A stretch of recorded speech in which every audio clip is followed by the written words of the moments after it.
Za myšlienkou zriadiť ekotriedu stojí Združenie rodičov.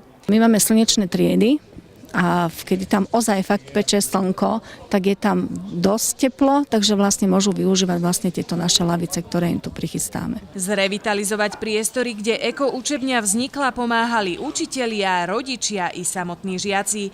Celý projekt podporil aj Ružinov, a to formou grantu. Zo svojho rozpočtu vyčlenil na tento účel sumu 3 800 eur. V súčasnosti treba veľký dôraz klásť na environmentálnu výchovu.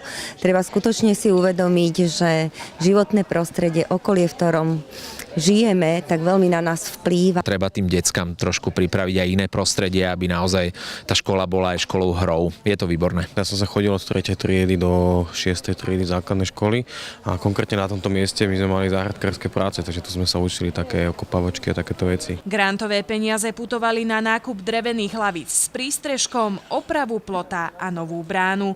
Pribudnúť by mali aj senzorové svetlá, ktoré reagujú na pohyb. Žiaci takéto vyučovanie v prírode vítajú. Ak som radlo, to bude zaujímavejšie ako učiť sa v triede, tak budeme aspoň na čerstvom vzduchu a v prírode, alebo takto vonku. Vyučovanie v prírode mi přijde zajímavější. Pre televíziu Ružinov Veronika Vasilková.